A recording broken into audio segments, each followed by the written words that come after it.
La nieve, la nieve, la nieve en tu casa. Hey, hello everybody. Happy holidays. Happy New Year. I hope everyone received what they wanted for Christmas. I certainly did. Yeah.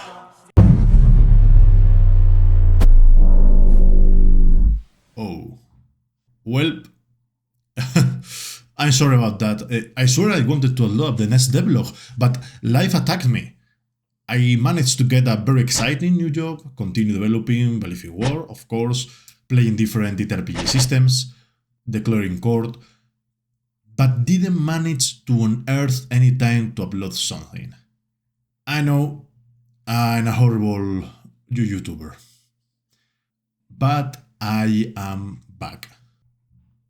And today we are going to talk about something very sexy, very demure, very mindful, and really important in any kind of project. The method. So, for the noobs among us, what is a methodology? Well, if you ever did an academic paper, you have struggled with this monster. In short, a methodology can be the methods we use for a process. And of course, a method is a structured procedure for bringing about a certain goal. In this case, the design guidelines we use to make the game, based on all the theory we have already seen in previous episodes. Because I know you have seen the previous episodes, naturally. So, without further ado, welcome to Sex and Design. Come for the premise of sex and stay for the design. I'm Dr. Sex. We continue our journey through the development of Believe, an anti-war TTRPG we are currently developing. Let me take a seat. I lied. Hehehe. We will leave the methodology for later. First, let me tell you why we choose a TTRPG format for this project. Why a TTRPG to talk about this topic? In the first place, because it is a really accessible format. It is true that I want to express a certain message while trying to prioritize the entertainment aspect of it. But I think that taking advantage of this attribute of TTRPGs, the message has a better potential to reach a wider audience, both in terms of accessibility and means. Other kinds of games require certain types of additional materials. Video games are, in this regard, the least accessible. Consoles, computers, boards, special card decks. Instead, to enjoy a TTRPG, you only need a pen, paper, your imagination, and a basic random system if you want to have proper fun. A simple die is enough, but nowadays we have a wide range of phone apps that can replace a random system with specialized elements. Dice with symbols, roulettes, strange dice like the D3 or the D5. So it is even easier and more accessible. It is also accurate to say that TTRPGs aren't the first option for a lot of people, as far as games are concerned. However, I think that this is changing gradually. Role-playing games are more popular each day. Despite this, their accessibility and the rest of the advantage they offer is such that I think it is worth assuming this popularity handicap. This initial reason has currently partially shifted, focusing more on trying to deliver a complete finished game well based on the message than an experimental game with a partial serious application. Maybe when the project is finally finished, and there is a cost estimation, accessibility may be hindered because of price range and especially distribution. I may try to prepare an alternative free version.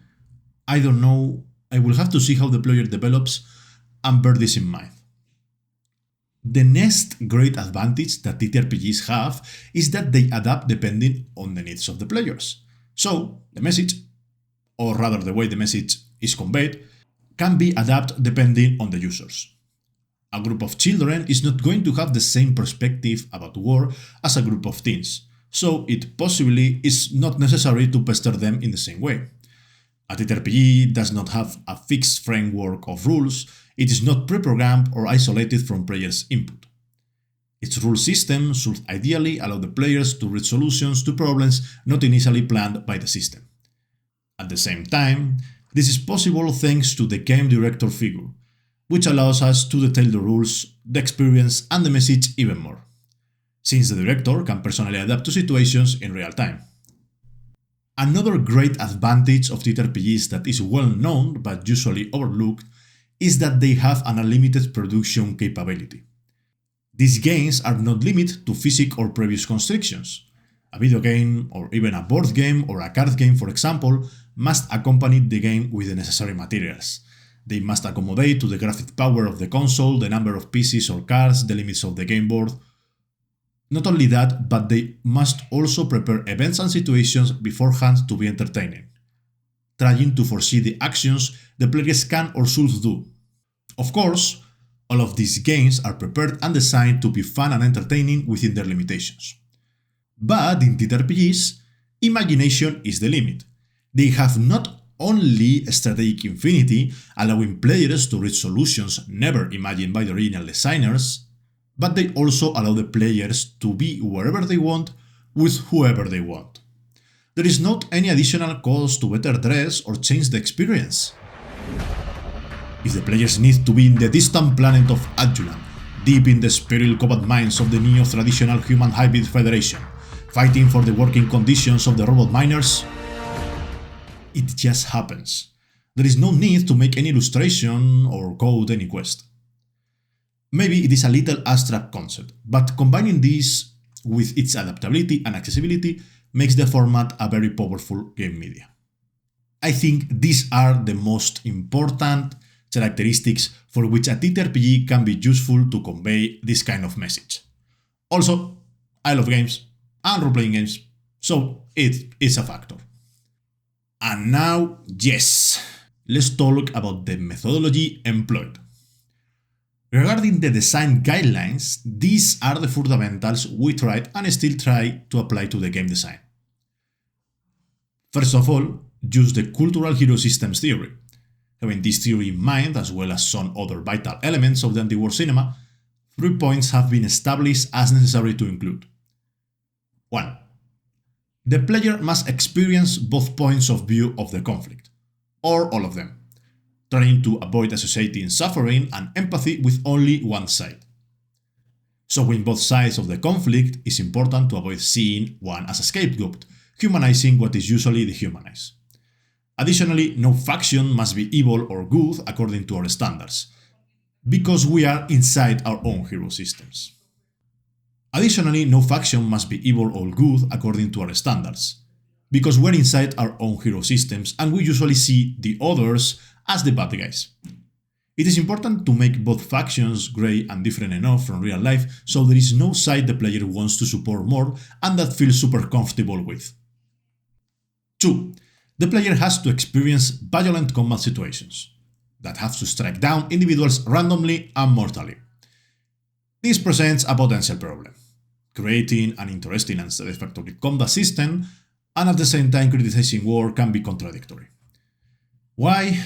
Well, as we talked in previous videos, we humans are used to and obsessed with heroic narratives.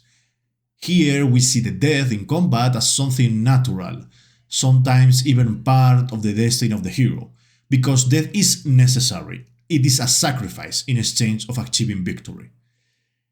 Even the actions of these characters are impossible and self-destructive out of combat. Heroes confront dangers that will kill and terrorize anyone. That is why we also like them and want to be like them. However, in this game, it is important to try to avoid players feeling like heroes. They should be the main character, just not heroic characters. This is going to be an important problem through the game development, as we will see. People normally want to be heroes or feel heroic. To sum this up, combat should be satisfactory, but without making players heroes. Violence and human cost must not be heroic or significant. The status quo of the war should not be disturbed, showing that deaths and advances are not valuable.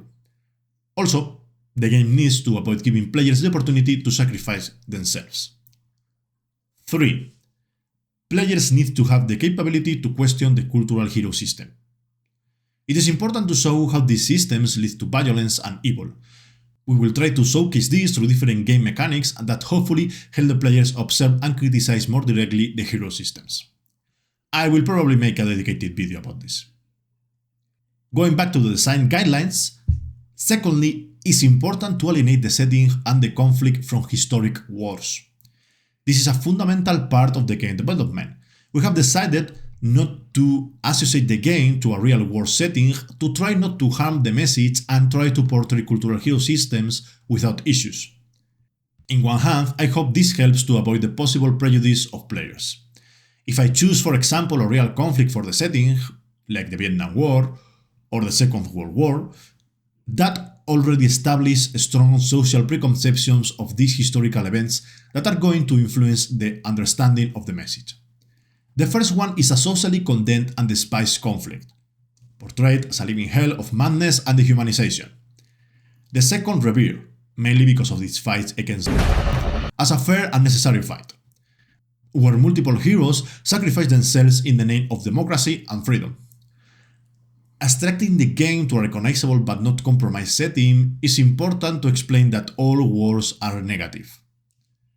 Thirdly, prioritize the entertainment and enjoyment of the player.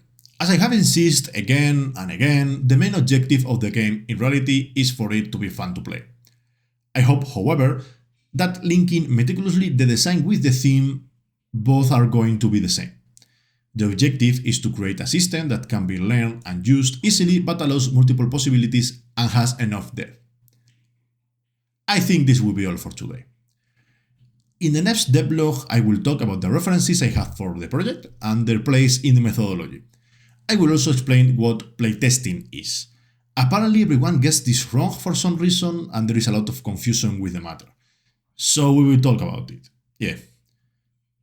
Thank you all for watching. I will gladly read your feedback if you want to give some, just please be constructive.